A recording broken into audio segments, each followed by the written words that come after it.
Hi everyone, this is Waj from the MW Technology channel on YouTube, and in this video I'm going to be showing you how to build your own projector screen. Specifically what we're going to be doing is making a fixed 16:9 aspect ratio screen that you can use in pretty much any application where you need a front projector screen. Now what I would suggest doing is taking a look at the link down below in the description of this video, and when you open up the link it'll take you to my article that will give you an exact step-by-step guide, so it just makes it a little bit more straightforward in terms of what you need to do in this project. Now, of course, I should emphasize that this tutorial is fairly easy to do. If you're doing it for the first time, don't worry, just follow my steps carefully and you should have a pretty good result. Okay, so now let's get into some of the supplies and tools you will need for this project. Now, in terms of supplies, the first thing that we'll need is wood. Now, you can do this with metal, but wood is a lot easier to work with. I'm using 1x3 pieces of wood. Now, you can use 1x2s or any other kind. Now, of course, the length will be governed by how big the screen will be, and we'll get into the screen measurements in a little bit. Next, we'll need some pretty light-duty L brackets, which you can find in most hardware stores, and they should have the screws inside the bag. Now, the most important thing, and probably the most expensive thing that you should actually get, is the actual screen material itself. Now, for the DIY home theater material of choice for making projector screens is blackout cloth, which is traditionally used to line curtains to block out light. Now, blackout cloth is made of one side polyester and the other side cotton, and if you use the polyester side for the projector screen surface, you'll actually get a pretty decent image quality that is very comparable to what you would find in a professional projector screen. Now, once you have your projector screen material, you're also going to want to get some kind of border material for your screen. I'm using 2-inch felt tape that has an adhesive back, and it just can be applied on the border directly, and it really makes a difference by getting some kind of light absorbing material like felt, and it really makes a difference in your image quality once everything is done. Now, in terms of some of the tools, you're going to need a screwdriver or electric drill. You're also going to need a staple gun with plenty of staples, measuring tape, pen or pencil, some L-shaped square rulers, and lastly, some kind of miter saw or a handsaw to cut your wood.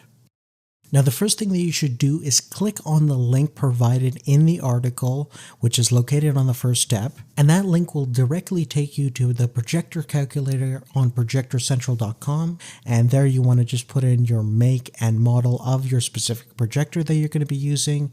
Then it'll ask you to put your throw distance and your zoom setting on the lens. And of course, you should know that all of these parameters are adjustable. You can move your projector back based on your room. You can increase or decrease the zoom range. And what you're going to inevitably find is the exact screen dimensions of your projector screen. Now, once you have your screen measurement size, you're going to go ahead and make a little diagram of how much exactly you need to cut the wood. And of course, everyone's measurements are going to be different based upon the specific screen size they want and the width of the wood that you're going to be using. Now, once you have your measurements all done, make sure to double check everything. Go ahead and mark your wood and cut. Now, in addition to the 4 pieces that we're going to cut, we're also going to cut one middle portion just for added support. You don't have to do this, but just so the screen isn't that flimsy, I would recommend just putting in at least one other support in the middle of the screen. So once you have all your wood cut, go ahead and join it up with the L brackets that we got, and you're going to basically make sure that everything is square and at 90 degrees by using some of the L-shaped rulers. And what I would recommend is actually using one L bracket on both sides of the screen. Now, the main side of the screen where your screen surface is going to be, you want to make sure that the L bracket is actually facing away so it doesn't really interfere too much with the actual blackout cloth and there won't be too much of a bulge. Of course, keep in mind that this area will be covered with the felt tape anyways, but you want to make sure that you have it on both sides just for added security. Now, for the middle portion, when you get down to it, you don't want to put anything at the good side of the screen. You want to make sure that you just have those L brackets at the back side so you don't have any bulges in the middle of the screen. Okay, so once you have everything joined together and everything's nice and square, You want to go ahead and roughly cut your blackout cloth to size so you have enough room to kind of grab it, because we are going to be pulling it and stretching it over the screen so it's nice and tight over that frame. So what you're going to do is lay that screen out, and we're going to staple one side of the frame to the cloth. When you are stapling, make sure to leave about 7 to 10 inches between staples so you are actually stapling pretty wide.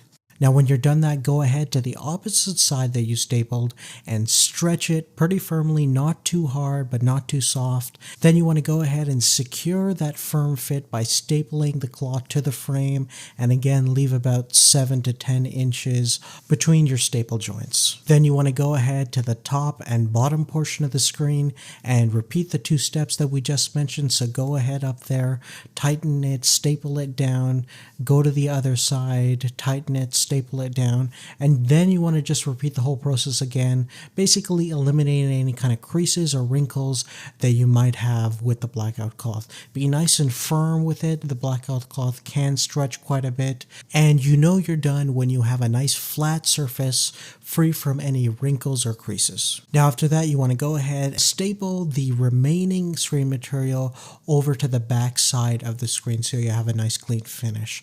Once you're done all that, you just simply put on your felt tape around the perimeter of the entire screen, and hopefully you should have a screen that kind of looks like what you're seeing right now. Now in terms of the mounting options, you can use whatever you want. We've actually used just a simple string and used 2 screws into the studs and just hung it like a big picture frame, but you could use any kind of hooks or whatever you want, but basically treat it as a large picture frame and you should be good for the mounting. Now in terms of the image quality that you'll get out of this screen is pretty remarkable considering the price of this. Now of course, if you're paying thousands of dollars for a really high-end projector screen, I'm sure you'll get perhaps better black levels, better luminosity, and a whole bunch of other things that'll make your image quality a little bit better. But you're not going to find a massive difference between something like this and a projector screen that costs $500. So with that in mind, it really doesn't take that much effort to actually make it. As long as you have the proper tools, you should be fine. Now, of course, if you have any questions, make sure to take a look at the article in the link in the description, and just go ahead and go over that before you do anything.